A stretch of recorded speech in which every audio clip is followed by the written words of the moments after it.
go, Ding. We are back once again Wednesday night. Smack Talk, the show that keeps on going on. I think in a lot of ways, man, we are the voice for the people in slap fighting. We dig deep, we find the stories, we bring it to you guys, and we get the word out there. Got an incredible lineup of guests joining us today. We've got Muscle Mommy joining us. Taylor's going to be breaking down an injury that she sustained during her last competition. There's been some rumbling of it, and we're going to get clarity on that itself. After that, Luis Robinson with a 1-0 record in power slap, a guy that doesn't mix words. He's incredibly vocal. The heavyweight division, seemingly week after week, continues to stir. And I think Luis Robinson's going to give a big stir to that pot here tonight. We're going to catch up with him. I think it's like in the middle of the night for him. So let's give the guy some praise, throw some W's up in the chat because he's getting up very, very early to come and talk to us knuckleheads and to be able to appease all of you in the United States. Some of you may not know Luis Robinson, like we said, from the UK, and had one match overseas in the Middle East. And if you didn't know, he does come from slap fighting championship, so he does have experience in slap fighting and is a guy that is going to be looking to make a name for himself in the power slap ranking. He's not quite there yet in the top 10, but he's right on that cusp. And we know it's incredibly deep. And so we're going to see how it all unfolds in the mix. And like I said, give another big stir of that big peanut butter pot. And Luis Robinson is one guy who loves to do so. And last but not least, Danie Van Heerden. We know on Slap News Instagram, we talked about it, and you had a hot take last week, Ding, that you said, if you get an injury on the offensive side, that you should let your opponent strike you back to be the honorable thing to do. And Danie Van Heerden has been, a reciprocant of that type of incident, not only once, but twice. And, so Donnie will let us know what he thinks. What's up with his future, the future of the division? Does he have his eyes set on anybody else? We're going to find out. I mean, pretty excited. And like I said, we're going to get rocking, Ding, but you're looking fresh today. You got an extra little glow to you. Did you have a little mani petty and what? I was in Korea. Like, you look This guy's going crazy, man. No, I did this thing. It's called change my lighting. So oh yeah, it's all part of the magic, man. well your DSLs are still intact, so I guess they're gonna Oh, pick that part. goodness gracious. Yeah, they are. Looking good as ever. Yeah. What's happening, chat? What's good? Who's in here? Who's joining us? Fap, of course. La Ah, Cuca, what's up? La Tuca. Did you reach out to Sinbodi after last week's show? Did he DM you back? Did he give you a big stiff one? I don't know. Let us know. Let us know, Fap. I mean, people don't realize Fap's been here from day one. I'm going to shout out Fap again. I mean, he's always there supporting us week in and week out. Guy that was really realistic, wanted to join, slap fighting, but had a long road trajectory that he was looking, 2, 3, 4 years out before he'd ever get that opportunity. When we first talked to him, dude, he wanted to compete at 155. Last week, he told us 185. This cat's walking around. What a monster. What is your excuse for not being able to put on weight when Fap, who's not even in the league, is working day in and day out? What's up, Cole? I see you, man. Hope you're doing incredibly well. Ding, should we get over to our first guest to start off the show? Yeah, absolutely. Let's hear a little bit about, and this is actually going to be Taylor's Smack Talk debut. Yeah, So let's do we have her? We do. Look at the backdrop. Hey, how are you? Hi. This is not your Slap News debut, but this is your Smack Talk debut. So welcome. Thank you for the time, of course. Talk to me. Where are you at? Because that backdrop is insane. Is that the gym? At Syndicate?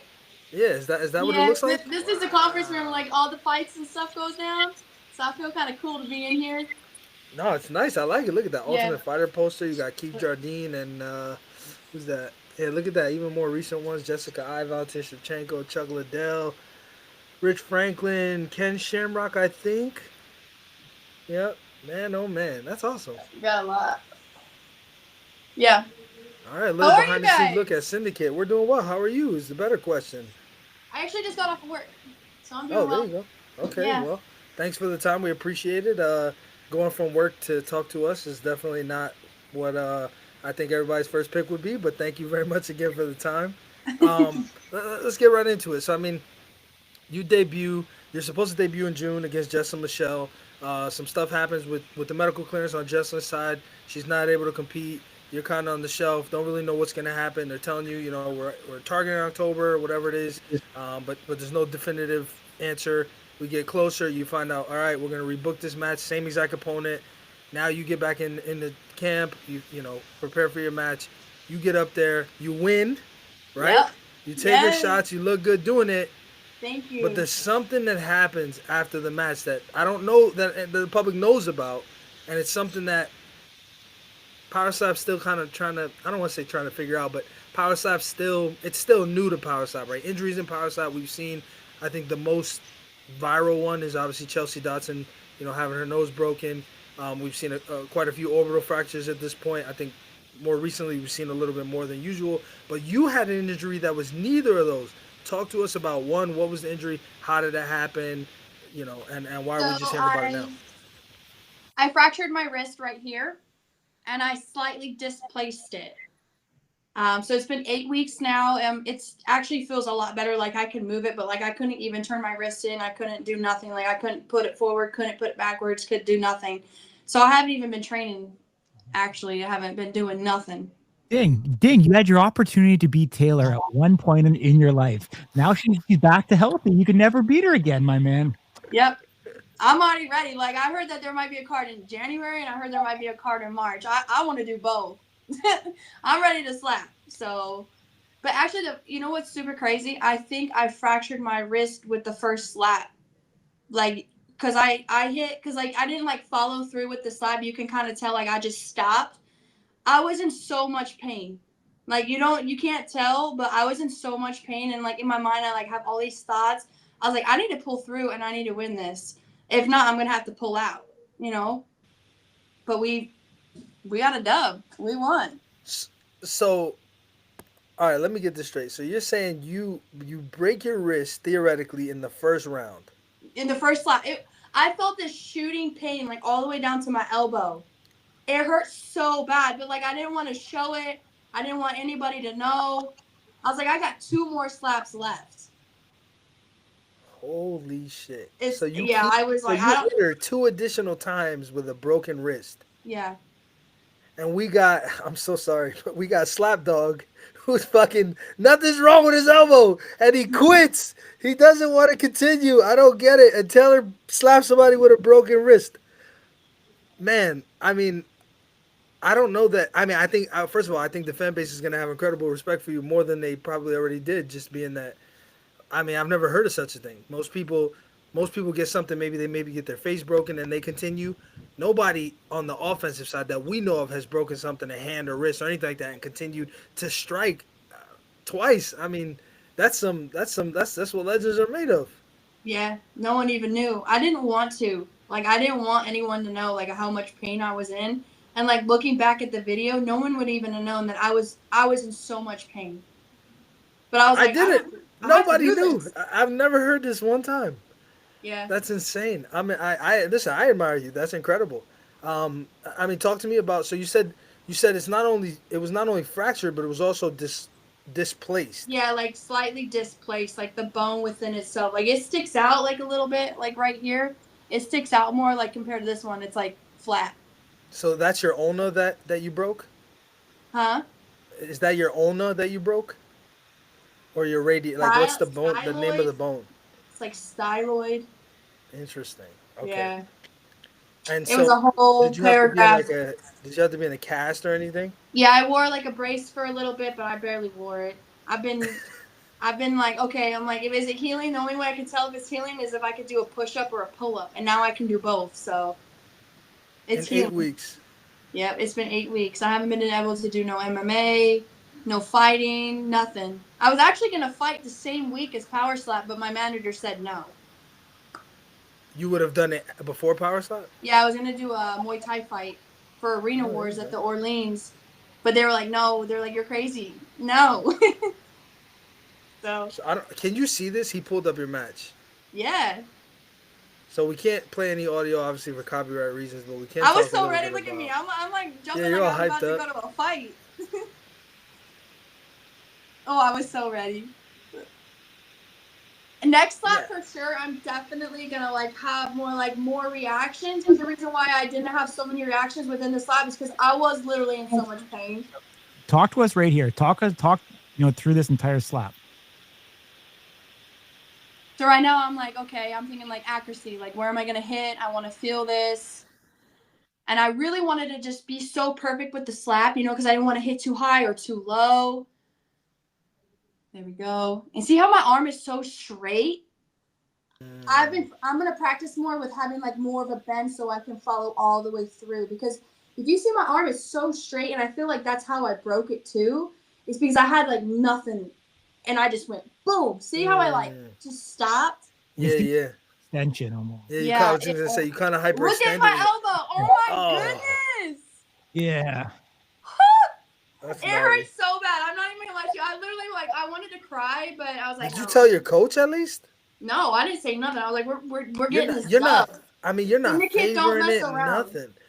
Corey, can you go back 10 seconds? But oh my goodness, the second slap that she did with me, a little forward. I was so bad at it. That's fine. Taylor, there's something I see here that I'm curious if this was intentional. Let's see what it shows. When you're walking back up to the podium, pay attention to yourself.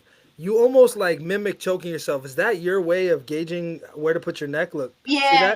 Because that's an interesting technique. I want to have like enough within, so I was like, okay, I'm gonna just measure it. I don't know that I've ever seen that. That's interesting. Little techniques. Are you nervous here at all? No, hell no. I grew up riding horses, getting trampled by horses, and ran over and bucked off and concussions and all that stuff. That I don't know what to think of that face. Was that like is that really what this is kind of face? Like you no, just like look I was so in a lot of unbothered. pain. My arm is hurting, and I know. Oh, okay. So you're trying to focus. Well, so you're not worried about getting hit. Next match, I got so many things I want to do. Ooh. Yeah, she kind of got you in your nose. That is. Oh my goodness. She kind of got you in your nose there. I know. She almost broke my nose like Chelsea. Yeah, I don't see. You're not favoring it. I mean, this is some. You might. And it was weird because like when my first slap, I had like this heat sensation like go within to my elbow. See, I was hurting, but I was like, no, I'm gonna fall through. Watch. Eee! Oh, that was a good shot. She didn't like that one. And then she was like, in her thing, she was like, oh, when you're a fighter, you naturally like stumble back. I've never even been in an MMA fight, Muay Thai fight. I never even moved back. I never even moved. That was a good shot. I think it was a little what's the word I want to use? It was a little. There wasn't as much rotation. I think more rotation, you probably would have killed her, but it was a good shot. Considering, I mean, you're probably panicking with your wrist being broken. I can say that first strike was a little bit deep, though, a little deeper than this one. You could see after the strike how the handprint even goes even further onto her face. Mm-hmm. So, but I mean, she's a big girl. She's tough. She is. Everyone here, because she used to train a syndicate, her nickname is the Bull because she's so strong. Like, her slaps, like, I've been slapped in the face before. Like, I've been in fights. I worked at the club for 4 years. So, like, I've been hit. And just the power from her, she's strong. I give her that. She is so... Look at that! Didn't even move! I ate that. And she didn't even hit me in the right spot. Placement off quite a bit. Oh, that's amazing. I don't think I've ever seen a girl so busty cover the entire cam. Hey. Get me up there one more time.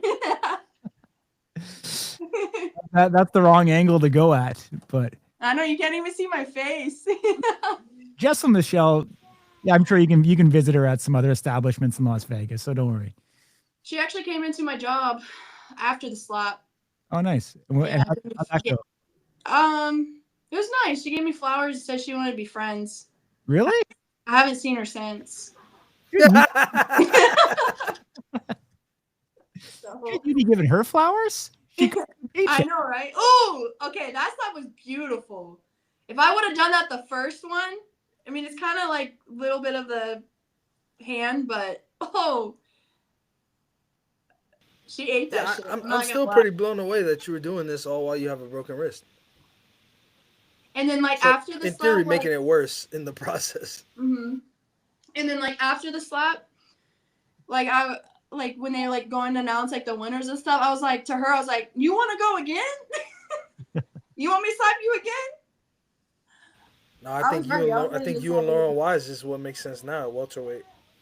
She actually wrote me the night of slap, Lauren, and she's like, I can't wait to slap your pretty face. And I said, run it. Yeah, I she's run it. Let's Lauren's go. Or very Morgan. well. Yeah, but I mean, you guys theoretically, you're both coming off wins. It just kind of makes sense. Lauren's been sitting on the shelf waiting for another person. You are Yeah. that person. Um, yeah, you don't even look like your wrist hurts. I mean, I'm blown away. I'd be fucking I'd have quit. I know. I can't wait to get in a fight, like an MMA fight. I'm just saying what it is, dude. If I got a broken wrist and I got to use like, it's different if you got like a, I don't know, whatever, like your fucking finger hurts or something. Ryan Your is wrist great, like, by the way. He is amazing. I love having him in my corner. He hyped me up. He made me feel confident. We even cried. Like if you see one of the videos, like I looked at him, I was like crying, and he started getting emotional. It was just such a great moment to be able to have experienced that with him. So I'm very grateful for that, to have someone in my corner like that. He's a great coach. what's I mean, obviously he was returning. That was, I think most people were kind of interested to see how he would be, and by all accounts, I mean, he was the star of the show that night. No, nothing against obviously the champion Robert Trujillo, but you know, Yeah. Ryan's a bit louder and a bit more obvious to the eye. So I think people were keeping their eyes on him. But I'm curious.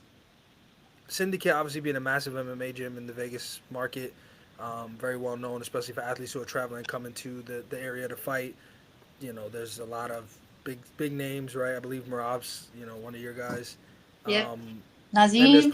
plenty of guys. Yeah, I don't want to discount that. It's kind of plenty of guys and girls that are trained there that are very notorious. For you as a power stop athlete, what has changed? What are people at the gym doing? Whether you're coaches, whether you're training partners, to kind of help you with power stop specifically. What does that look like in the gym? So I actually train with Destiny McCubbin. She does power step as well. So Destiny, my time. We just practice. We try to get together as many times as we can throughout the week, or if we know we have a competition coming up, and we always help each other. And we're like, okay, your feet need to be placed like this. We try to do accuracy. We literally try to get in here as much as we can to train. We just want to help each other. We even have a few more that are actually going. There's a combine in December, actually in the 9th. And we actually may or may not have a few right out from Syndicate. So, yeah, we have a lot. It's going to be good. I'm super excited. All right, Taylor. Not only do I do power, go ahead. Oh, okay, go ahead. You finish first. Not only that when I came to Syndicate, like my mind was focused on fighting MMA, getting the UFC, Lord willing. And then Power Slap was presented to me, and I'm so grateful. Syndicate's changed my life. I can't even put into words like how grateful that this place is. It's a family. It's my second home. I love everybody here. I would kill for everybody here. I love them so much. So Taylor, how long do you need away before you can get another match from Power Slap? I know you talked off the top. You're hoping January. You're hoping March. What is realistic? I'm ready now. All right. My wrist feels good. I've been touching the bag. I've been doing. I'm ready to cut you a clip right now. All right. Sin Bodhi came on this exact show last week. If you didn't watch the 2.5-hour marathon that we were on, he said that he is going to bring a super heavyweight division to the women's category. He's got 2 Tongan twins ready to go. You're sitting there almost at that cap. Taylar Minton, will you sign up and go against one of the Tongan twins in a match and Power Slap early 2026? You let me know. Let's go. Cut me a promo. Fuck yeah, let's do it. Why not? Jesslyn was way bigger than me. She was struggling to cut weight. I was at 164. I'm ready. I'll slap anyone. Let's do it. Let's run it. Could you imagine? I can't imagine. What's the heavyweight at? Like what would they weigh? 175. Well, he said That's two. it? He said they're at 225. Holy shit. Specifically the girls, those two. Yeah. But he said 175 and up. Yeah, is what they're looking at for super heavyweight or whatever they would call the heavier. Let's run it. Ladies. Yeah. in. Come on, buddy. I mean, I'll send you over my PO box. Check in there, doing your job for you. Don't worry, buddy. I just found you someone to fight the Tongan twin. Let's go. Actually, one of them followed me. I don't know which one it is, but they're those girls are, man, those are some big girls. So I brought this up before, and I kind of thought it was an interesting perspective. What would you think if they did like a super heavyweight women's tournament bracket style? Where, let's say an example was you versus one Tongan twin, a Tongan twin versus Lauren Wise, and you had, say, 8 athletes kind of funneled down, and where you have a direction where you know if you win, you advance, so that you kind of have it played out where you have 2 or 3 matches in a row if you keep winning and you have that certainty. Would you like that as a slap fighter, to have more of a direction of, if I win, I continue, and have kind of an end goal that you're going to? Or do you prefer the current system where it's kind of one fight at a time and you kind of just wait and hope that one will ring? I think a tournament bracket would be amazing. You would know. I feel like if people would be more involved and they would be like more excited, like, like being in there. You would know you're going to the next one. Like, you win this one, oh, I got another one. I think that would be nice. That would be nice to know that. I mean, the weights should be a little bit closer. Now, if I'm weighing like 170, she's 2 something. That's kind of gnarly. The buffet at the Wynn's a pretty nice place. I mean, just frequent that a couple times a week. Oh my goodness. Could you imagine? Like, what happened to Tay? She's big now. Those girls, they look amazing though. Like, I don't even know if I can even get that big. Well, I don't know. I think I've got 5,000 reasons for you to get there, and potentially 10 if you can make it happen. So, hey, I'm down. Let's run it. I'm down for anything. I back in high school and middle school, everyone that dared me to do something, 9 times out of 10, I'm doing it. So, love it. I think there's some future there for you. I think you got to get in the buffet lineup, put pounds on, and enjoy the fruits of your labor. Train hard. Obviously rest up that wrist, but I think you're surrounded by a good camp. You got a positive vibe, atmosphere. Obviously, it's nice when you can mesh, how you're making your career with the passion that you have, blend them together. You probably couldn't be in any of the better place in the world than Syndicate, and being surrounded by other athletes like Destiny McCubbin. And I'm sure there's more slap fighters there as well that are slipping my mind right now. But to build that nucleus, you seem like you got a couple things going on here. You kind of touch on training camp coming up. We've dropped that, that it's going down as well. Do you want to share anything? Either share the athletes' names or, I don't know, even just keep it mysterious, but share what we can expect from these athletes of what you've seen them training in the gym. Because I'm sure you've seen them throw a slap or two. Oh, like the ones that we haven't come into the combine? Yeah. Oh, they're feisty. They're super feisty. I mean, am I allowed to say names? I don't want to say names, but the 2 that I know of, oh my goodness. Well, one was in the UFC already. Okay. And the other one, she's feisty. I could see her slapping, she would be doing it at like 115, I think. And who holds the title at 115? Well, there's no title, but there isn't? No. Yeah, it's wide open. There's really not a lot of 115 athletes, actually. Peter was one. Jamie Henshaw is another one. I could definitely see her slapping Mikey easily. Because she's kind of like that build. I could see her slapping Mikey. Are they both females? Yeah. Was in the UFC, huh? You're gonna send me down a rabbit hole later on. It's gonna be a surprise. I actually don't know this one. I know the other one. I don't know this one. Interesting. Okay. All right. Well, we'll be there. So we'll maybe you stop by. Maybe you say hello. It's only one day, so maybe I could come by. Find some time for your what's the word I'm looking for your passion, if you will, and show some people some stuff and tell them like, hey, if you break your wrist, don't be a pussy. Yeah, don't be a bitch. Awesome. Because I know I heard it the first slap, so. It rhymes. Don't be a bitch if you break your wrist. Slap bitches get money. I'm gonna get a shirt that says that. Trademark that. Awesome. Well, we appreciate you, Taylor. Thank you for joining us, catching up. Great personality. Best of the holiday season to you. And who knows, maybe we'll see you next week. Yeah, just fight, baby. Thank you. Take care, Taylor. Bye, thank you. See you. All right. Let's see here. Good? Yeah, absolutely. How are you guys? You guys good? All right. Ding. Let's see. I I saw didn't- Razor backstage. Hold on a second. I didn't know Taylor had that type of personality to her. I mean, every time I talked to her before, she had a little spice to her, but she wasn't that spicy. There might be a personality there. Let's see. You agree or no? Sorry, I'm just no. Listen. I met Taylor Power Stop 13 in June, and she was spicy, man. It was just hard because there's people everywhere, athletes all over the place. We're trying to corral, and we had at 13 we did a lot of events, right? We did the card night, and then we also did the tailgate. So it was a bit hectic, but I got a chance to hang out and meet her and talk to her, and yeah, she's a bit spicy. Yeah, I can't believe, man. I still can't believe it. You actually admitted that you would Paul Teague somebody if you broke your... Oh, dude, if I broke my wrist, absolutely. Come absolutely. on, dude. Man. Absolutely. Yeah. Oh. If I broke my wrist, I'm not. There's no chance. The true colors come out, man. You know what? Maybe I misspoke a little bit. I'm not gonna strike with that hand again, is what I'll say. Okay. I think I'd be prepared enough to go left and be prepared to lose that way, but I definitely am not doing what she did. Dude, but you already left the clip there. You already left the cut for people to tag that, reshare it on social. I'm maybe fat. Yeah. Ding's the pussy. Like, oh yeah, big deal. Ooh, you're gonna get some fucking real heat on that one. It's all good. It's all good. While we wait for Razor, actually, there's something I wanted to address. So let's do that thing we do here. We're gonna go clip, right? We're gonna make a clip right now. I'm gonna do my favorite thing I do every week is have a fucking hot take. So these and Sin talked about it last week actually unsolicited, and I was very intrigued because obviously we bounce a lot of subject. We don't get to talk to Sin too often, so it's tough. But I do want to touch on rematches.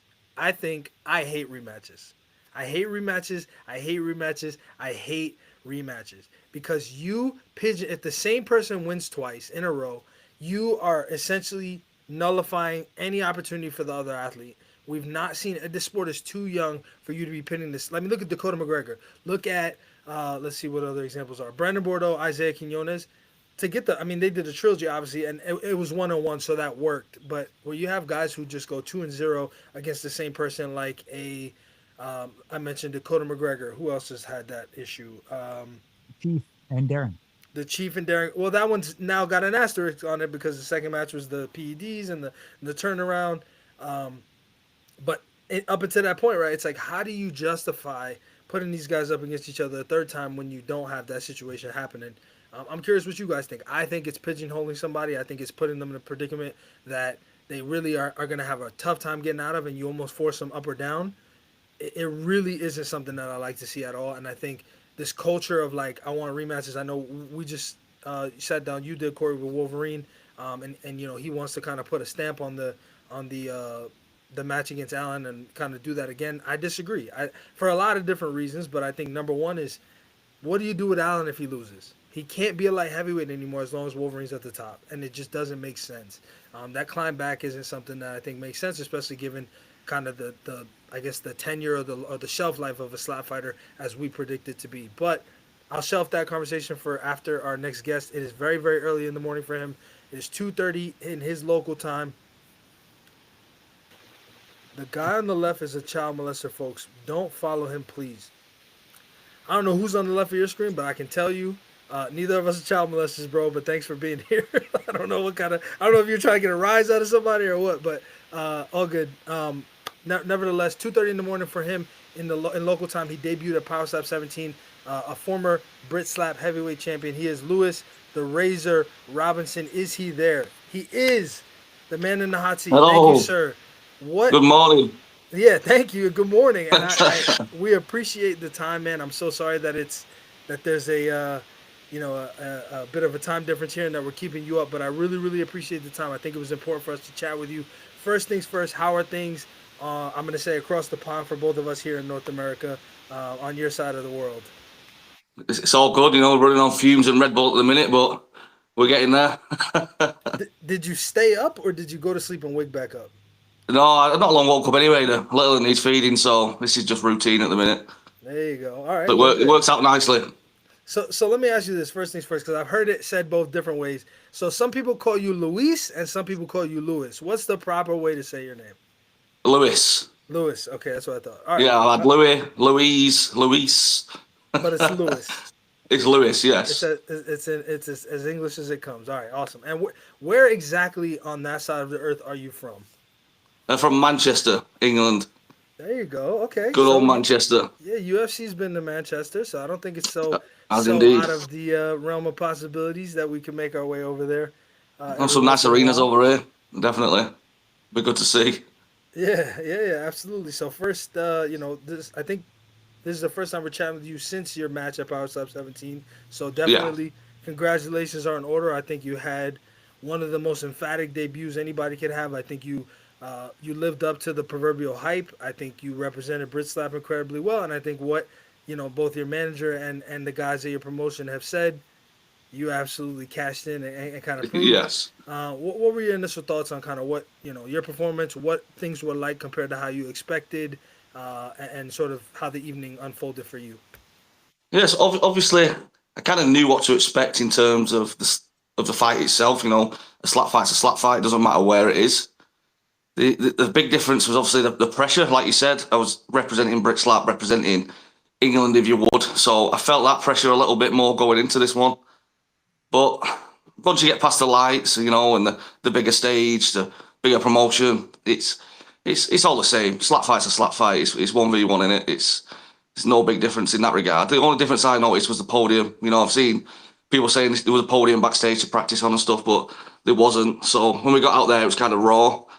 Dialed it in, come that third slap, landed on the money, and learned a lot on the stage. Yeah, what did you think of the size difference? I mean, he came in the lightest that we've seen him. We were expecting him, and this is kind of from what he said. He being James Siekmann, I would say probably 48 to 72 hours before the match, he had said he expected to come around the 230s. Obviously, that did not happen. He came in quite a bit lighter than that. Did that matter at all to you? Did that instill more confidence, or did you consider that at all in kind of your prognosis for how the match would go? So obviously before the fight, he was telling everyone, I'm going to come in about 240. I'm weighing about 230 right now.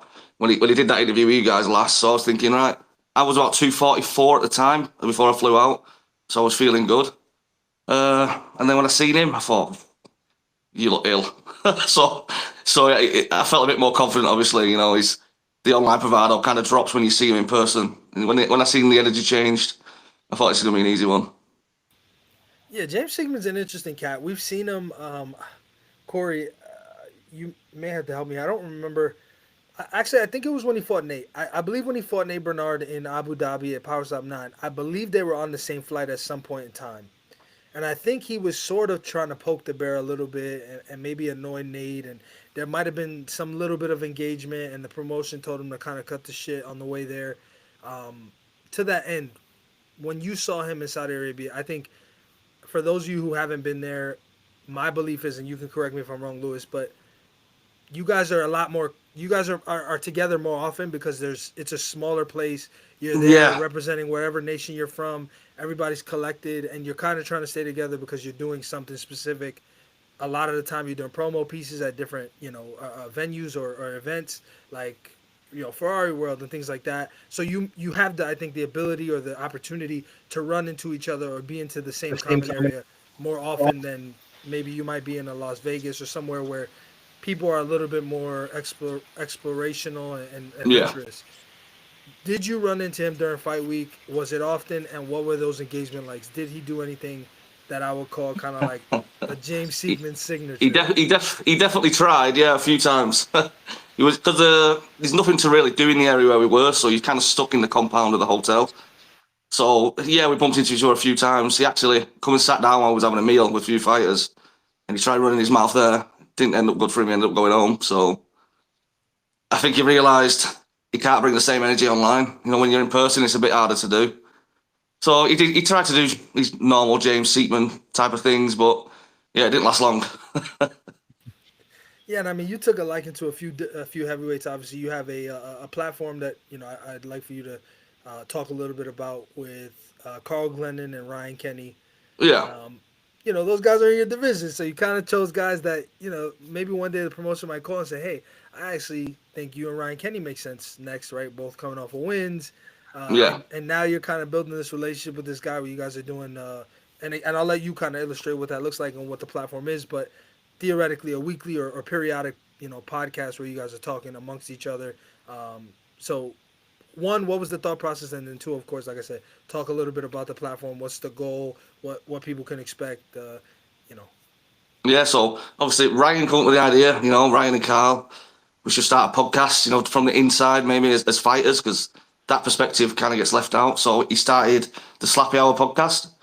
It's just a way to sit down and chill and have a little casual talk with friends that we made over there. A bit of inside information from the fighter side, or just our opinions on drama going on in the sport, or reviews of fights. It's just a bit of fun to have with it. It was good. When I was over there, like you said, couldn't really do much, so all you could really do was talk, and made friends with a lot of the heavyweights. It was good. Like Zakir, I couldn't understand a word Zakir was saying, but we sat there for 2 hours and had a conversation somehow in very broken English. No, Zakir's funny. So I Yeah. I remember, Corey, you'll remember this. And when we were in New Orleans, I'm familiar. When we were talking to the Dumpling, we were using obviously a translation app to kind of make things. And it's always funny because it's a little bit of a delayed reaction, but it's still a reaction. So if I say something that's funny, he's not gonna, react to it until he sees it in his language on the phone. Yeah. Zakir basically told me like, I understand English pretty much. Like, Yeah, but you just can't speak it. You can stop. I understand English. I just really can't speak it. Yeah, definitely. So that was really interesting. But the Slappy Hour is what it's called, and that's what is it weekly? Is it bi-weekly? Like what's the case? It's going to be weekly. Like we had one week just gone. We're going to do one for the next BritSlap event. I think we've got Carl Glennon flying over to come to the event. It's going to be a good little every week type thing.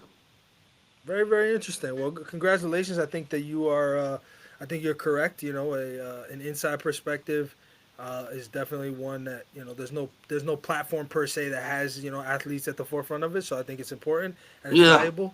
The more the merrier, as they say, and hopefully the reach and it'll access somebody who's maybe not a fan of the sport, and it'll catch their attention, and they'll become fans of the sport. We see it obviously in the MMA community. A lot of fighters, former champions, they build their own platforms, and I think that their perspective is valuable, of course. So hats off to you and kudos.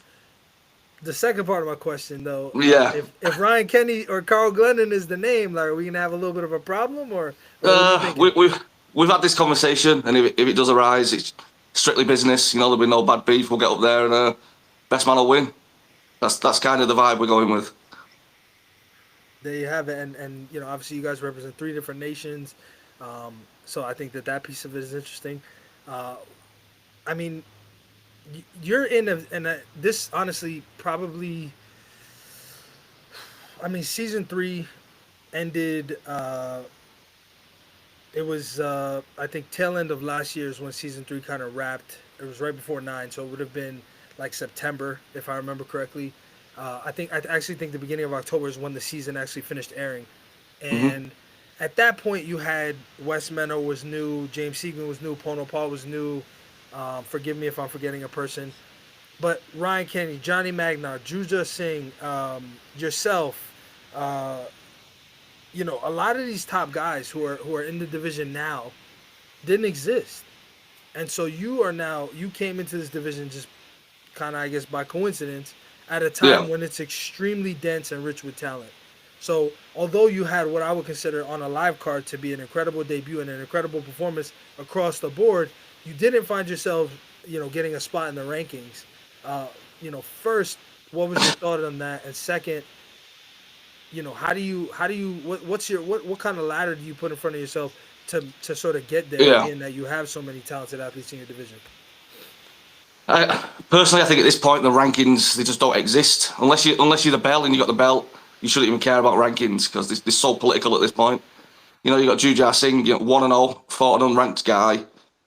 I'm coming in 4-0, beat number 7 in the world, and it just seems very political at this point. But it is what it is. It doesn't matter what number they give me. We're going to beat whoever's in front of us, and that's all we can do. Like you said, the division's so diverse. people aren't where they should be. People are higher, people are lower. I wouldn't even worry about the rankings at this point. All you should worry about is you haven't got the belt, and until you do, keep climbing. You kind of walked me into it, so I'm gonna put you on the spot here. I'm gonna give you an opportunity to ruffle some feathers. Who's in a spot that they should not be, in your opinion? You got Wes Mina all the way up there. You know, I think if Wes loses, he should retire from the sport if he gets knocked out again. I think once your chin's gone, it's time to leave. You know, that's something you can't fix. You've got a chin or you haven't, and he's definitely higher than he should be. I think that's why Darius is up there. Darius shouldn't be up there yet. You know, he's got a few more fights, I think, before he should fight the bell, but politics is politics.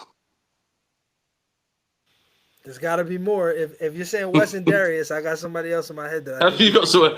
That's all I can think of at the minute, you know. But I like where Nate is. You know, Nate's higher than he probably should be. But yeah, no, I do like Nate. He's always improved every fight. He's someone I definitely respect in the sport.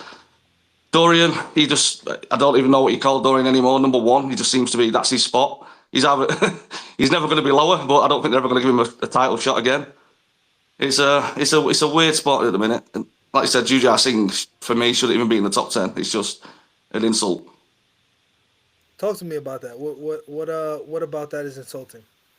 You know, I'm not disagreeing with you. I'm just curious about your thoughts. It's 1-0. You know, a decision victory. I go in there, beat someone who's number 7. Yeah, it's James Siekmann. You know, he's probably washed at this point, but he is number 7. We knock him out, and you don't even get a sniff at the rankings. I don't understand it sometimes. Like I said, I think it's very political. Well, maybe you get yourself a nice box and you put some trinkets in it and you put an address on it. That's the UFC Apex. Attention to Frank Lamasella, and maybe you get yourself a ranking spot. What do you think? I'm not into that ass kissing. You know, it definitely helps. But yeah, that's not my style. I'd rather get the wins and do it that way. Now talk to me. You've got and Cole Smith. You know, thank you for bringing that up in the chat. You have a brother. Yes. And he is in the same weight class as you.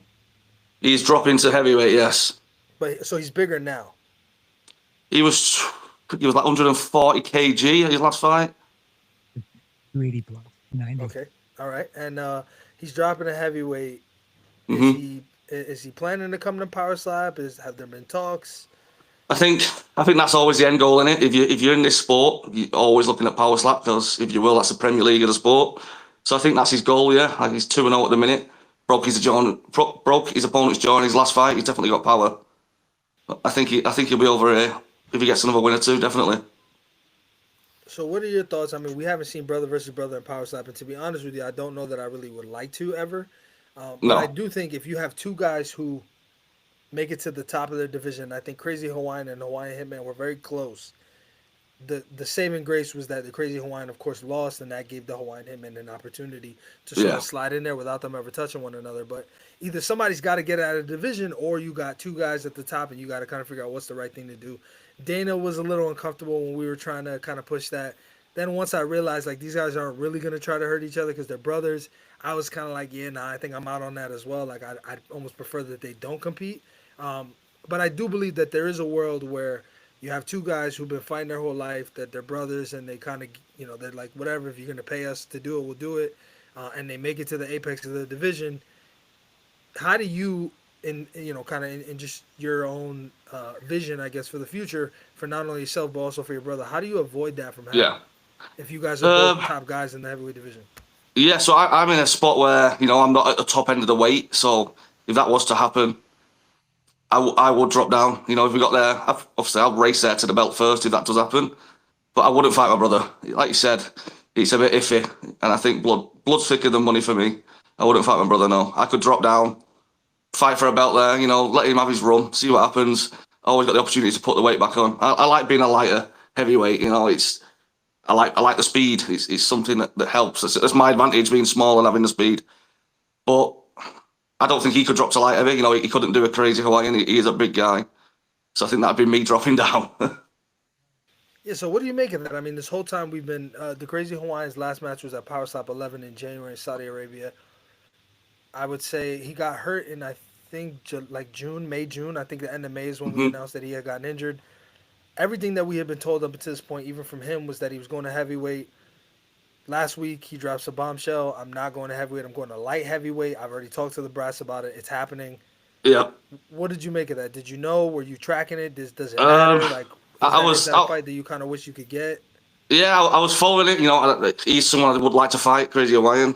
You know, personally, just because he's someone I've watched for years, so to share the stage would be nice.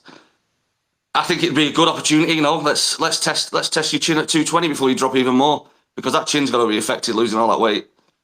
But he's a legend in the sport, and if anyone can do it, I'm sure Crazy can. Now, what about for you? I mean, what's your vision? I mean, when you look at some of these guys, you mentioned a few different names out there, but how do you get to the title from the guys who are sitting in division now? Like, give me two, three names that you think is like, hey, if I beat this guy, I beat this guy, I beat this guy, or if that's two names, whatever, I deserve a championship opportunity. These are the right people that I think, or do you think it doesn't matter? Do you think it's all about how you do against any person? Like, yeah, like I said at the minute, I think it's political. I think if you get a nice, flashy knockout, it's instantly going to jump you one or two rankings compared to maybe a decision win. I think highlights sell, and we've obviously seen that from other fights. But I think the best route for me is maybe get a number 7 or number 6 fight again. If they give it me, if it comes up, take that. Who's there? Aaron Turner, number 7. Take that fight. That's a fight I like. I've got this a tall guy versus short guy again.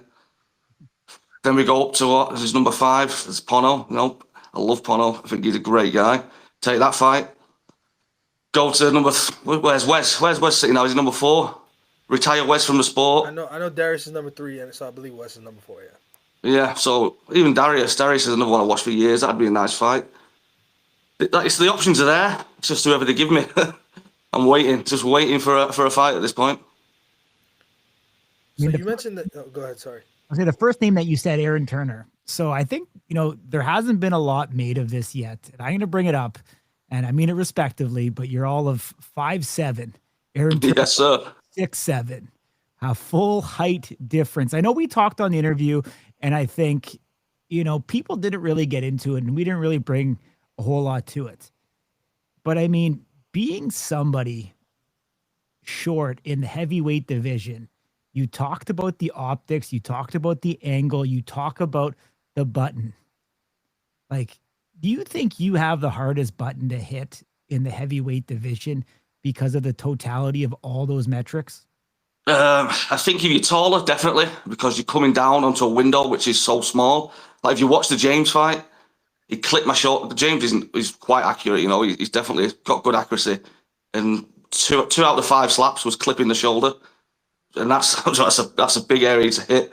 So I think because the window's so small, it's a lot harder to hit the button. But I know my chin's solid, James was hitting me and it was bouncing off my big head, so wasn't worried about that. He wasn't even 5% the way of putting me out. So I don't think even with the extra 20 pounds on, he was getting close to it either. Yeah. Do you have a big head or a small head? The camera doesn't do justice. I've got a big old melon, as Pono said. Interesting. I think there's something there from a physics standpoint, being lower to the ground, having a wider lower center of gravity, definitely. So I think there's definitely something there. Obviously, we don't know how the offensive side is going to look. I mean, you were able to take care of James Siekmann, so obviously you have the ability there. Almost like a durability standpoint. I almost feel like from a smaller stature, being shorter, not having as long a limbs, you might be able to actually protect yourself more on the defensive side and actually protect even on the offensive side to reduce injury over that long term, just because it's more compact, it's more tight, it's more of like that British bulldog kind of. No pun intended, huh? No, definitely, I agree with that. I think being smaller is definitely overlooked, and it's something you're going to see with some of the newer guys, especially at light heavy. You've got the Slovakians, absolutely crazy. They're only short. I think that alligator, is it? Yeah, Peter. Yeah, he's smaller than me, and yeah, does he hit hard? Yeah, I think you weren't signed to the promotion when this came out, so you may or may not know it, but there was an athlete in the first training camp back in, I want to say May, that was 6 foot. I believe he was 6'6" or 6'7", 155 pounds. Robert Trujillo is 5'6'7", depending on the day. And the question we asked to Mark Smith, who's kind of the chief ref, if you will, the chief official, was, what do? Do you put the smaller athlete on a raised surface? Do you put the bigger athlete at some? And he said we would have the bigger athlete, bend enough to get the shot. Which I think makes it unnatural. Yeah, I think that right there just ruins it for the big guy. It's such a if I was disadvantage. the big guy and I get a guy who's a foot shorter than me, I'm not signing the contract. That would be my own, because I got to bend my knees so much. You're essentially putting me to bed already. I mean, there's no way. I actually would never want to see that for Aaron. I think that'd be completely unfair. I think you'd be at a massive advantage, and that's no disrespect. Absolutely. I just think that if I said I wasn't, I'd be lying. The center of gravity, but also knowing that they're gonna have the bigger athlete bend, no shot. No chance. Yeah, because if your lights do flash, you're not going to catch yourself. You're all going to be halfway down. Because you're already, 100%. I think that's a great perspective. But we always see it when athletes lean over towards the table and expose their chin. It's also a recipe for a disaster. Yes. But that's what's also, you're not just going to be able to bend your knees and stay straight. It's going to have that tilt to it as well, which I think is going to put you in an uncompromised position. You want to keep that core solid. You want to be upright, chest out, core straight, solid. You don't want to be giving anything away. As soon as that chin starts to poke out a little bit, the neck can't take it. The head swivels, and next thing you know, you're waking up on the floor. Yeah. Let me ask you this, Lewis, because you competed on the most recent card, so I'm curious from a rules perspective. I noticed, I don't remember what fight it was, but I noticed that, I don't know if it was Jacob Montalvo, but one of the referees had the athlete actually put their feet in the box. What we were always, told / what we witnessed at the camps was that any part of your foot needed to be touching the box, and the rest of your foot could be anywhere. So, for example, you could have the heels of your feet touching the box, pointing outward, and the rest of your foot could be outside of the box, as long as the heel of your foot was in the box, or vice versa. The toes of your feet could be touching the box, and the heels of your feet could be outside of the box. Yeah. What I saw for myself on the replay was that this athlete was forced to actually put their entire foot in the box. What were the rules explained to you? Did you have to put your feet all the way in the box, or was it just you needed to be touching the box? Yeah, it wasn't so specific. We were just told we had to have at least one foot in the box at all times. Okay, that's interesting. All right. The one that I found that was a bit strange was the stepping rule. It was the heel down as you strike, but when the strike goes through, your heel can come up. But to me, that is what a step is, You're throwing your weight through to pivot, so it didn't kind of make sense to me. But yeah, this is how the rules are going. Yeah, I think some guys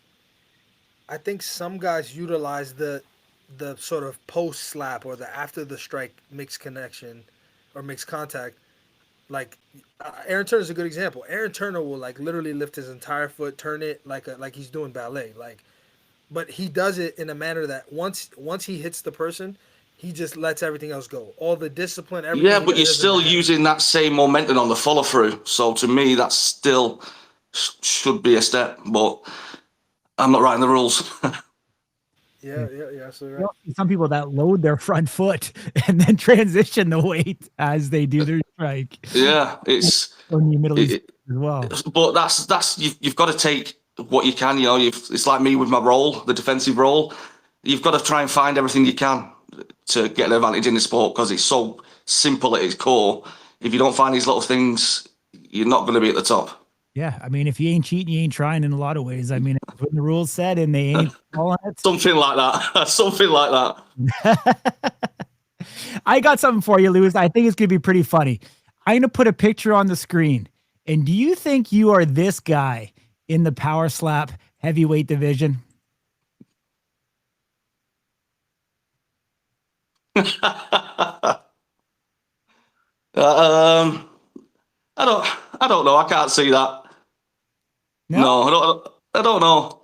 I'd like to be a bit of the villain, but I'd like to also be respectful. Anyone who stands up there, you've got my respect. It takes balls to get on that stage. The other thing I don't like is when people start running their mouth online, like James, and you lose. I think you look like a bit of a dick. But I suppose on the flip side, if you're winning, you do that. You're talking with your chest. So there's pros and cons. I'd rather get up there, talk my shit on the stage, and let the slaps do the talking. I mean, your last match with James got definitely heated going into it. At some point, it turned personal. The war words went from being friendly to being very personal. Post-fights, I mean, it almost even got worse post fight. I think by you winning, gave you more testosterone to go at it even harder. Do you think, are you going to be able to replicate that with other people? Because I mean, you talk about being a nice guy. I've seen you have the edge. How do you feel that you need to have, I guess from nice guy to living life on that edge? Where do you have to live to perform your best? Yeah, definitely. I personally need to be ramped up. In the lead up to it, you can say what you want. It's just water off my back. You can't mentally beat someone who's not scared of anyone. It doesn't work. But when you get up there, and you're backstage, I think you definitely need to make that switch. You need to go to that dark place. I think if you're not there on stage, you're not performing at your best, and you're not going to give it your all. So I definitely need to get ramped up. Definitely. What does that dark place look like for you? It's at the point where you can put anyone on stage. You put my mum on stage, and she's getting knocked out. You're in that killer mindset. That's the mindset for me when I'm on stage.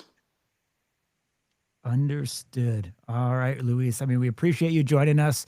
Great catching up with you. I know it's super early in the morning, but glad we were able to get you on. Continue. Yeah, definitely. Name here in America for people that didn't see your match.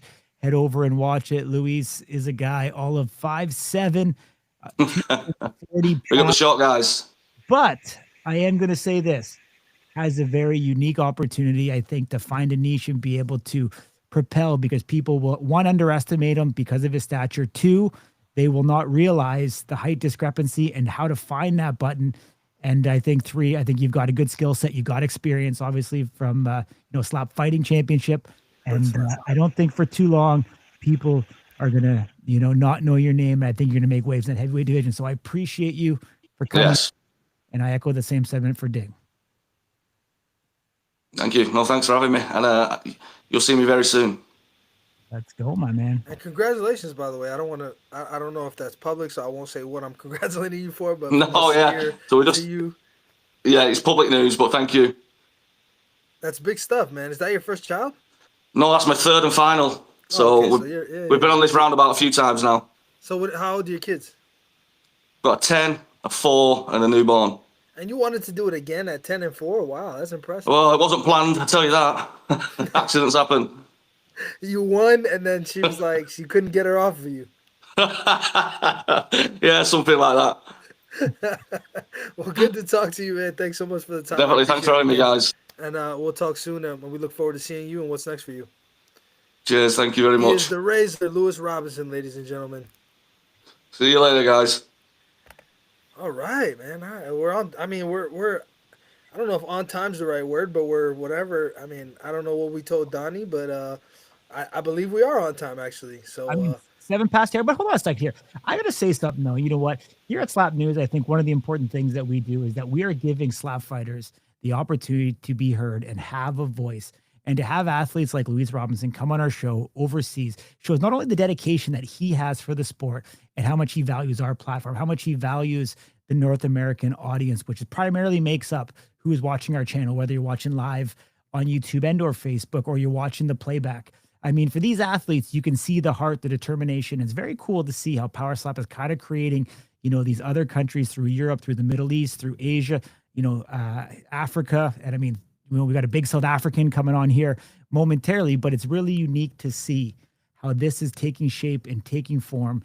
And, I think in a lot of ways, in some of these other areas of the world, like this sport means a lot to them. I think, the opportunities are less and less for these athletes to quote unquote make it. I think they see, the United States, they see Las Vegas, they see Hollywood on television, and it's really been a dream for them to try to break through some of the recessions or lower economies that they come from and really try to make a name for themselves, get those opportunities. We know obviously competing in Power Slap is a massive bump in pay for a lot of these athletes compared to what they've done before.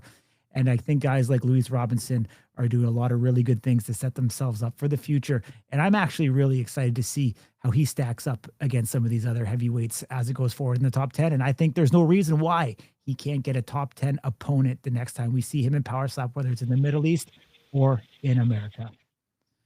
Yeah, I mean, technically he already did get a top 10 opponent, and I agree with him. I don't know why I didn't net him a bigger fish, but I think, the chip on the shoulder is important.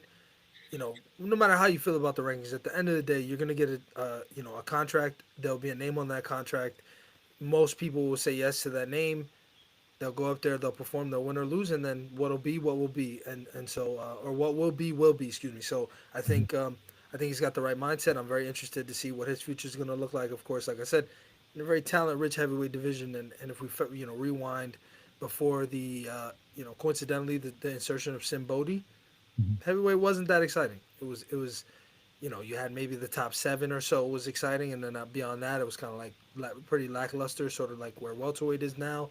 Um, and it's not like that anymore. Like I said, I mean, we could easily match make the top 20 athletes in that division, and there's only a top 10, so you can only imagine. But like I 100%. said, we were on time. I know Danny's expecting us at a certain time, so let's without further ado, let's talk to him about the easiest night that he's probably ever had, maybe close to next to Jonathan Boone on the show of season 2. Is he there? The Pitbull Donnie, excuse me, I have to try to say it properly, right? Be respectful to culture. Danie the Pitbull Van Heerden. Let me add before I say hi. We from South Africa, we do not mind how you pronounce it. It's the same as Driekus Duplessis. They announce it differently. So we are used to that. How you doing, guys? I'm glad to be back. Here, look, so I'll do another one. How's it? I got it. You How's see it? that? You And see let me that? teach you another word. Let me All right, teach you let's do another it. word. Lacquer. Lacquer? Lacquer. Lacquer, what's that? What am So, I if, saying? so basically, in other words, if you ask me how am I doing, I will tell you lacquer. It means I'm doing great, perfect. You can use it for a lot of stuff. Can, Lacquer. can you say Lacker Mynheer? Lekker meneer. You can. Yes, definitely. There we go. Definitely. South Africans improving day after day. Well, it's not. It's That's it. Afrikaans. It's Afrikaans, right? Definitely, it's Afrikaans. Lekker in direct English is tasteful, but it means a lot of stuff because of Afrikaans. Wow. Yeah, I mean, like you said, there is definitely some iterations. Sean Strickland famously calls Driekus Duplessis Dreykus, which I think Yes. is pretty insane. And I'll never forget. I've always said this. When Drickus was on his way up or whatever you want to call it in the UFC, I remember he got on the mic. He said, "I see a lot of people have trouble saying my name, even the boss man Dana. My name is Drickus Duplessis. I'm from South Africa. I'll be a household name very very soon, whatever." And then fast forward like 2 years, he's the champion of the world. So very interesting, and I appreciate. I think his name sounds much cooler when you say it properly. So I want to make sure. Danie Van Heerden's okay, but I like Donnie the Pitbull Van Heerden. To me, But I sounds need better, to so I try to be respectful. but I need to make the Americans understand. So you can say Daniel Van Heerden. Well, good stuff. Nonetheless, before I get into kind of what we're, I guess, the subject matter here, of course, the subject matter is power slap in general, but more specifically, your most recent match, I do want to tell you that Makini Manu is in the chat, and he did say after he wins the title, Danny can be next. Best man rematch is what he said. McKinney Manu! McKinney Manu knows I am the hardest hitter in Power Slam. I definitely feel McKinney Manu should go for the belt next. Uh, Best man buddies. He definitely deserved the title shot. I mean, the last competition we had, unfortunately, I lost. Not sure what happened, but he was benched for roughly a year. I personally believe it's because of the squealing and on socials. That's what got him on the bench. Um, but yeah, I definitely think he deserves the title match. I think, give me Dumpling. I need to show Makini Manu that I'm ready to put him down. Now, you say you think he deserves the match. Can he win the match? Is the question that I have for you. Well, I feel Makini Manu comes without a neck. So for him to get knocked out, you're gonna have to hit harder than me. I personally feel. I do not feel anyone in the super heavyweight division is gonna ever take Makini Manu down. Um, to win, I think if he slaps left, and do it properly like he did in the season, I feel he can take it. I definitely feel he can.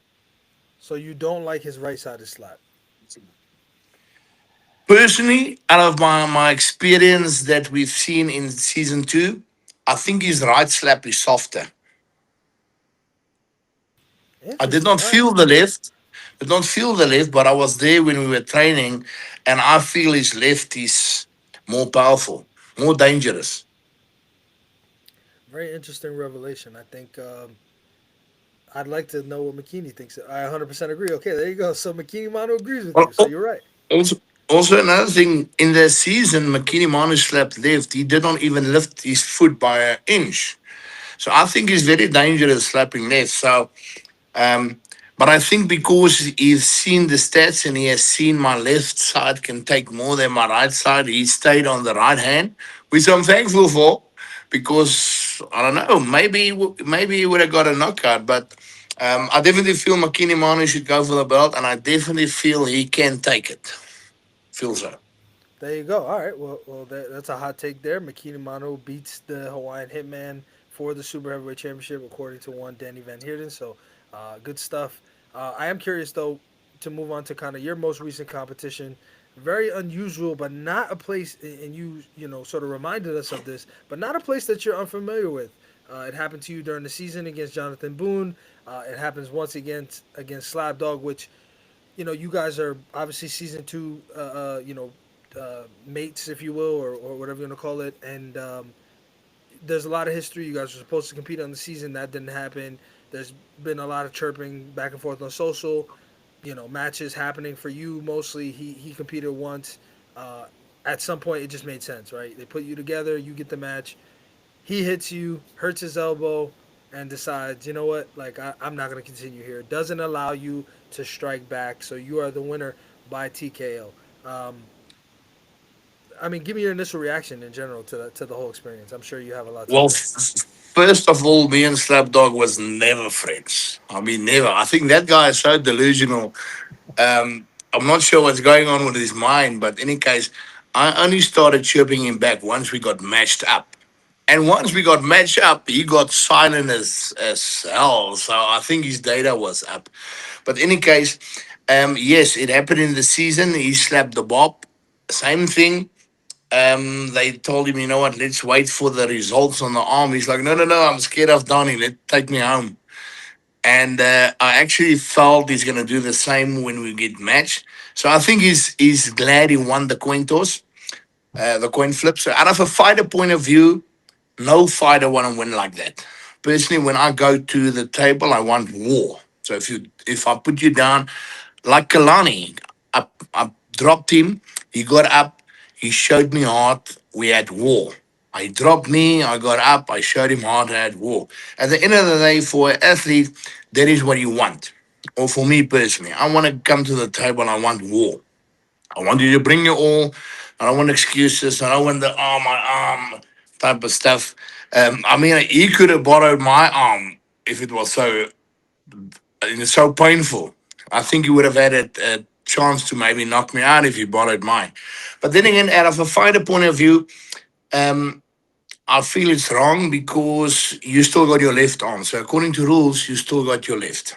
But from a sports and a promoter side, obviously health and safety comes first. So this is a 50-50. What do you want? Do you want, if he was really injured, which I doubt he was, would you go for the injury afterwards? Maybe his arm broke or maybe he fell on it and that's more damage. So no one would want that as a promoter sports side. But as an athlete side, you know what, come back, let me slap you. I'll put you to sleep. You can sleep in the ICU or on your way to the ICU in the ambulance, all free of charge. Yes, I mean, did you get any clarification on was there actually an injury? It seemed like he was favoring his elbow. It's gonna be pretty difficult. I mean, I mean, honestly, I don't know if you caught it, but we had Taylar Minton on about an hour ago, and her first strike, if she was to injure her elbow, I wouldn't be shocked because she hyperextended her arm, she kept it straight, and when she hit, she kind of created a pressure by hinging the front, the I guess the part of her arm that was furthest away from her body, being, that meeting the resistance with a straight and hyperextended elbow at full speed and power, probably not going to be so great for your elbow. I don't know that we saw that with Slapdog. I thought I was a little surprised by how sort of adamant he was that he wouldn't be able to continue. I don't know that I subscribe to the fact that he's afraid, only because he did stand there and get hit by Kalani, and I don't know that one of you is extremely much more scary than the other or intimidating. Um, but I do think most people agree, like, he kind of phoned it in. Um, did Well, you guys? Go ahead. Sorry. here's my thought on it. Kalani looks like my twin brother, only the fitter version of me. So he got dropped by Kalani, and I think that was an eye opening. I think after Kalani, he would have quit Power Slap. But then he was like, hey, Frank, please, I need the money. Give me Donnie. And then, unfortunately, he won the coin flip. He had one slap, and he's like, okay, here's my chance. Now I can run. This is the most cardio I will get in this next year coming. After Donnie slaps me, I'll go home and play chess or something like that. But then again, if you look at the hyperextension, I mean, James Ford Cedric, he hyperextended his elbow and he still continued with that same arm. Personally, if I can't slap left, I would also continue with that same arm, because for the athlete, the least amount of respect you can give him or them, besides the bantering and the smack talk, the least amount of respect you can give him is, you know what, you come to the table, you give me war. This is an entertainment sport. We are there to knock each other out, but do it in a classic way. So don't quit. Don't run away. Don't come with excuses, and just do it. If you win, you win. If you lose, you lose. That's the way it goes. Yeah. Do you think? What do you think's next for Slapdog? I mean, we haven't heard anything about releases. I wouldn't be shocked. Unfortunately, a loss and then something like that happens on top of it in the second loss in a row. He hasn't had an extremely successful run, obviously with the DQs and I such. I personally think if Slapdog identifies as a woman and he joins the super heavyweight women division, he might have a chance. But I do feel the woman would also knock him out. I think I don't even know why Slapdog is ranked on the top 10. I think I think he should only be like a stepping stone. If you can beat Slapdog, you get a power slap contract. If you can't, you go home and play chess. Is he still ranked?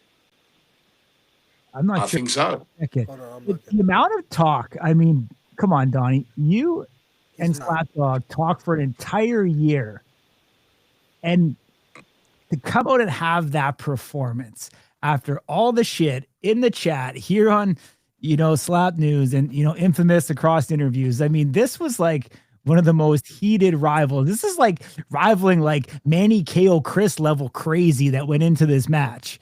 And now this is the outcome that happens.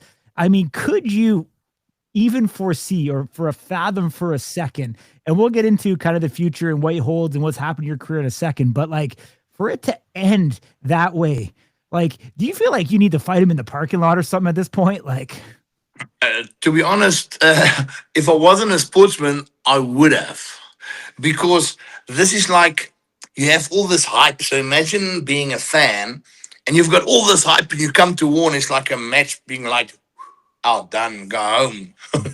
So it's more hype than fight at the end of the day, and I don't know. I think that's the most attention Slapdog got, and I think he was thinking on a way out, and obviously that was his own reason. So my personal opinion on this, I think he hoped that I flinch and that he injured his arm. So he would have think, you know what, if Donnie flinches and I injure my arm and I can't continue, I would win. So I think that was his strategy, fighter wise, because that's the only way he would have ever been able to beat anyone. Um, yeah, so do you think unfortunately, we came to war and he forgot to bring all his army men. do you think if you would have won the coin toss, would he have backed out? I personally do feel if I won the coin toss, he would not even have rocked up at the table. I do feel so. Interesting. And I also do feel if he would have rocked up by the table, he would have been sleeping on one. What do you think? He would have tripped going up the stairs, or what? What would be the way out? I don't even think he would have reached the stage. He would have been like, oh, I've got some tummy pain. It's a tummy virus. I can't compete. I need to do a number 2 in the restroom. And then had internal bleeding from that, so he couldn't make it to the stage. Is that what's going to happen? But that was going to happen. Like, oh no, I can't compete against Danie. I want to say this to Danie, because even though you got the victory, unfortunately, it doesn't put your skill set on display. And we've seen this even before. This qualification victory over McKinney Manu, put you on the shelf for a little while.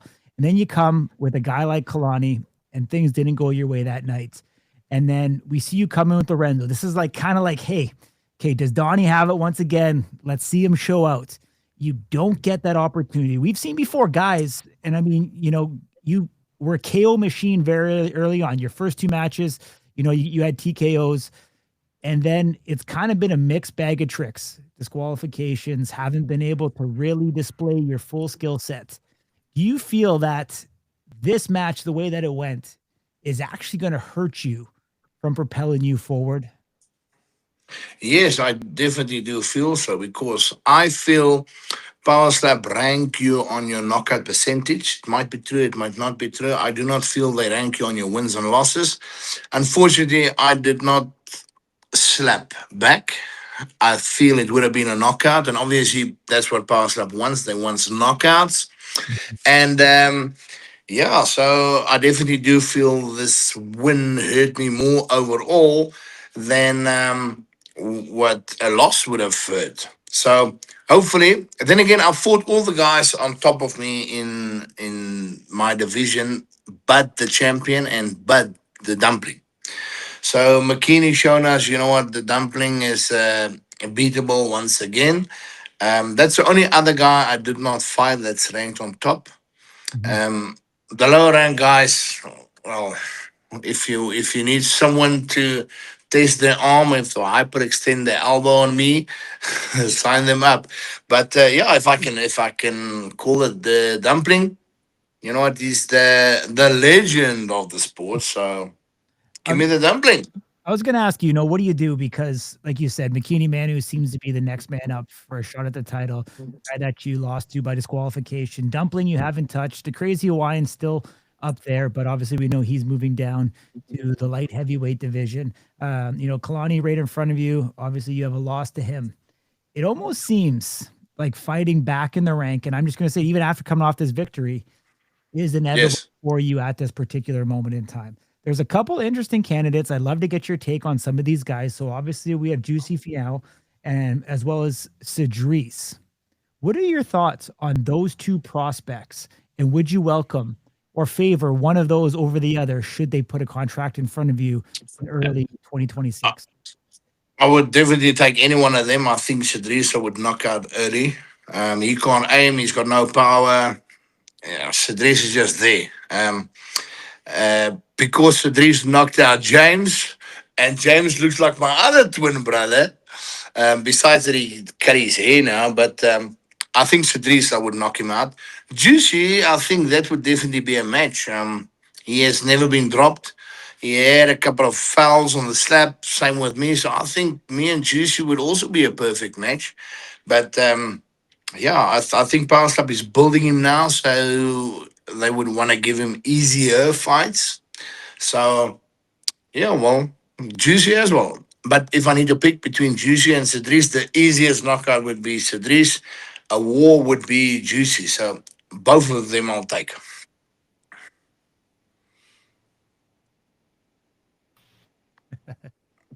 Let's go, Ding. Come on, buddy. Trying to get this thing off of mute. This is ridiculous. All right, I've been calling the timeout for the last 20 seconds. And this is Corey. Your hands is yeah. It looks suspicious. So I'm gonna put this one all on Corey. he neglected to mention the match that I think is the most interesting I'm getting there. because he is. Oh, you're getting there. Okay, so then don't let me steal your thunder. Go ahead. It's all right. I already asked him, so we can marry it up with a clip for you in the interview I did with him. So go ahead. So there's a guy who comes from your part of the world who dropped Big Daddy Dennis Villeneuve 3 times in his match. It was on the early pre-recordings in the Middle East, but nonetheless, it did happen, and we've seen footage of it. A guy who's had his debut, what's the word, delayed, if you will, for the better part of a year. He is Groot Wit. You know him. You guys come from the same So, place. so back to the pronouncing side. You pronounce it Grootwit. It's actually Grootwit. So it means great white. In other words. Yeah, you lost me on that one. That one I won't be able to do. So Groot. So it means big. And then wit. No, Groot. Oh no, there's no way. Groot. But then again, we are South African. We don't mind. Facing Grootwit, And it's Vit. I won't. It's not wit. Wit, It's yeah. Vit. Interesting. Well, in Afrikaans, you pronounce it wit, like white. Anything But in with a English, W? yes. But in English, it means great white, like the shark. Is your alphabet different? Like meaning the pronunciation of it?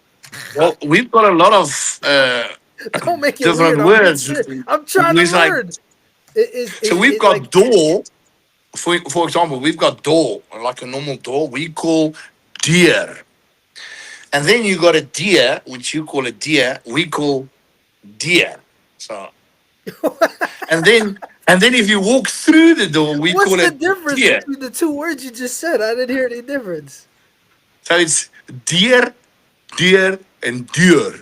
So it's just the Oh. EU with chains, and So what it's about if you got? difficult. I mean, obviously, I'm not watching your pockets, but you've made quite a bit of money. So what about when you go get Dior, the designer, the high end brand? How do you pronounce that? Dior. You pronounce it the same way, but that's IO. So we are using double E and EU. All right, that's awesome. I don't But know any that I'll case, ever get it, but I appreciate the cultural appropriation here. that's all a pleasure. But anyways, coming back to Grootwit. Grootwit. How would you So say his it's real name? How would you say his real name? Time out. Okay. Does anybody love Gruit more than No, Gruit? that was so bad. I don't even care. Well, let me tell you, in South Africa, everyone loves Grootwit. But in the US, they love Grootwit. But does anyone love Gruit as much as Gruit loves Gruit? Because I've never met anybody who loves himself more than Jocko. I got to be. No, I don't know, man. Sim Bodie's up there, dude. It's difficult to say. He's got a complete different French crew what I've got. So, and he's like 400 kilometers away from me. So we basically only talk via Instagram. I'm not even sure if we in I think Saudi was the first time we met face to face. Can you put out the elephant? Um, Can you like do the elephant call and get him out there? Actually, he's a water animal. Okay. So Leviathan has to call him. But I think Leviathan is sleeping though. But in other words, to face Grootwit anytime. I mean, I'm an athlete. I would fight anyone on the roster, whether we're friends or not. You've seen that with Makini Manu. Makini Manu was my best man, and we fought. I wanted to show the public with Makini, you know what, we can be friends 100% and we can put up a wall 100%.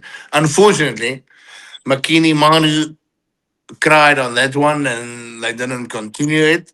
But Grootwit, I will gladly face. I personally think he's got a little more experience he need to get on because he's only faced Big Daddy. But yeah, if they bring me Grootwit, Danie will fight him any day. How do you say his real name? Jaco Marnovic. Yeah, see, you got me. I mean, that's a little easier than Grootwit.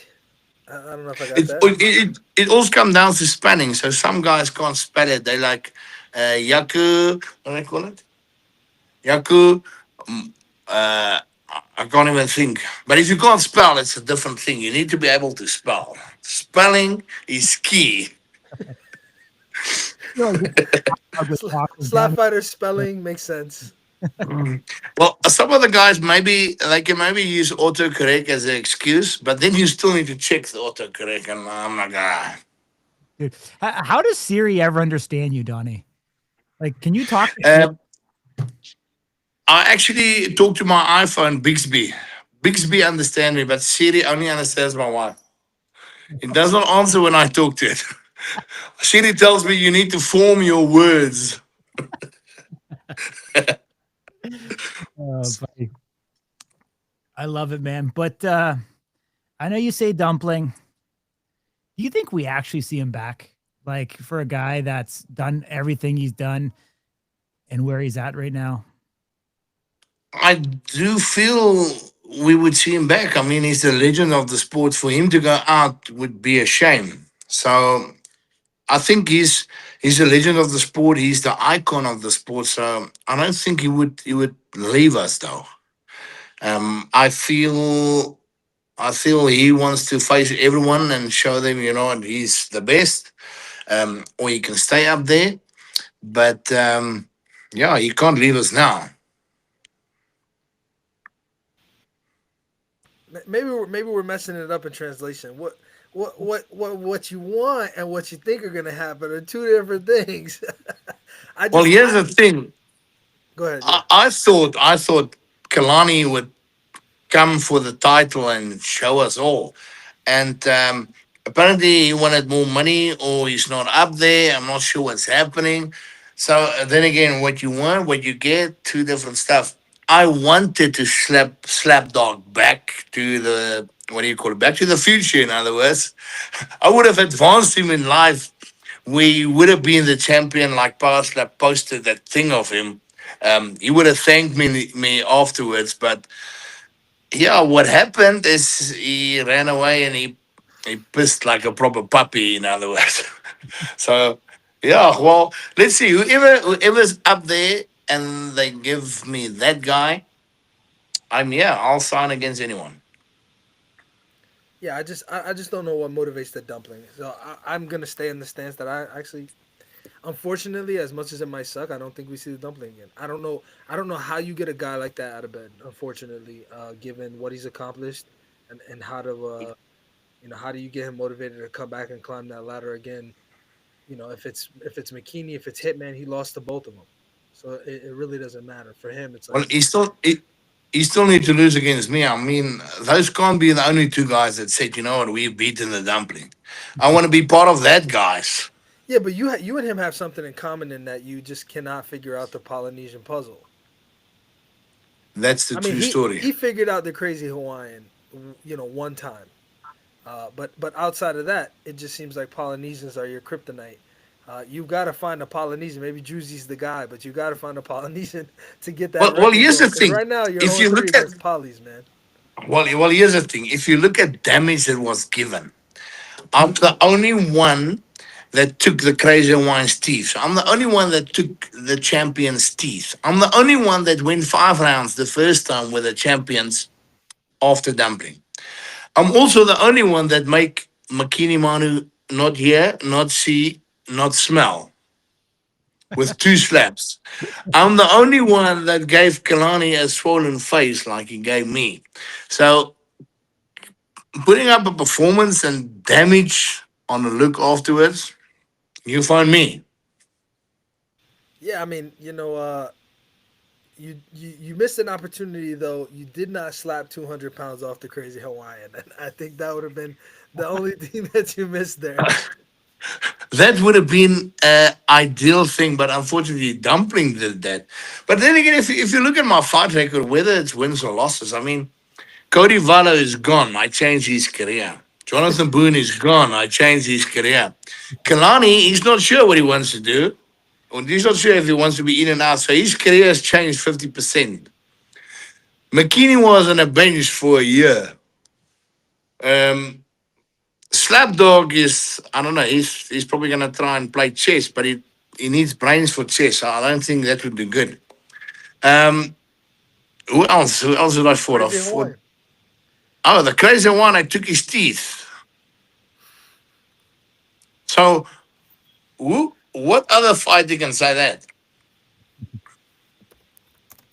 If you have something to give, come to me. I'll just take it. Awesome, Donnie. I mean, we appreciate you joining us. Great catching up with you. I know you're over on the other side of the pond now, and we look forward to seeing you back here in the real near future. Hopefully, your things with Slapdog are behind you now, and you get that next opportunity to show whoever it is, whether it's a new guy like Cedrice, Jocko, Juicy, or even Zach Lansing. I mean, you know what? Zach's been a stout guy too. I know he doesn't have the best record in power slap, but that super heavyweight division is getting real interesting, and I think it's going to be even more interesting coming into 2026. So take care, my man. Enjoy, I guess, the rest of your day. It's nighttime here, but your day is just getting started. You're living the future. So take care, man. Have a good rest of your day. Thank you very much. Just one more thing. So for the guys that asked my management team, I signed with Williams management team. So those are my new team. So let's see. And guys, shout out again. Remember to pop me a follow at Danie Pitbull on Instagram. See you there. Much love. Thanks, guys. Take care, man. See you, dude. Bye bye. All right, thing. Another action-packed show. Got into it, broke some stuff down. Great to catch up with Danie Van Heerden. We know he's over in the pond. You know, we're gonna see Donnie fight in that Middle East, kind of pool of fighters now. Obviously, we don't know, but we know he has desires to come to America, and things haven't transpired for him yet. So we're gonna see if he's gonna welcome some of the big boys from overseas. And I mean, what a match would it be with Jocko Gruitt, these two South Africans going out against each other on the biggest stage of them all to see who's the biggest, baddest, dirtiest, ugliest South African of them all. And I think they would gladly take that. Otherwise, what'd you take away from the show, Ding? Yeah, I mean, somebody breaking their wrist is pretty wild. We don't. It's not very often that we've had injuries in power stuff that have been publicly, or made public or publicly discussed. We talked internally about the prevalence of orbital fractures recently, especially, which would indicate, strikes a little bit above that zone. I mean, it's kind of tough because your orbital extends to kind of around here, right above your zygomatic arch. So, is this out of the zone? I mean, not technically, right? But there's been a few athletes that have had that going on. Obviously, Chelsea with the nose break, but this is the first that I know of somebody actually having a consequential, definitive finding in a wrist, a hand, a elbow, where they're actually unable to compete. I'm not sure. I wasn't able to extract this specifically from Taylor, but I don't know that she reported this to the promotion, like if they took care of it. I'm not sure. It didn't sound like she has any like medical clearance she was talking about. So, maybe she's been handling that kind of behind the scenes incognito. If she has, good for her. Frank doesn't watch the show anyway, so I think she'll be all right. But if she hasn't, or if she has, if she hasn't, and she paid for it out of pocket, that's quite a shame, I'd say. But Sure. of course, there's that, and then you have, the Razor. Very interesting guy, right? An interesting addition to the mix, representing a different side of the earth here. I'm interested in the global talent. I'm definitely fascinated. A lot of them came in and did their thing.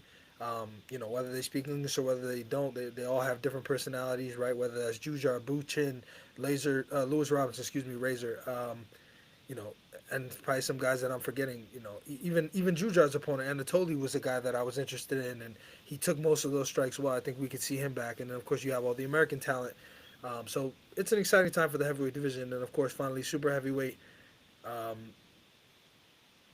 They have talent. I think they've injected a decent amount of talent in the division, right? The Juicies, the Cedrices, the Cole Smiths, the Leon Johnsons, guys that we haven't heard about. Obviously, there's been a change in the guard with the Dumpling kind of being moved out. Hawaiian Hitmans, the McKinney's kind of moving up. Kalani, as Danny alluded to, is still right there. What do you do with Danny now, right? He's technically coming off a win in the top 10. What does that look like? Zach Lansing's right there.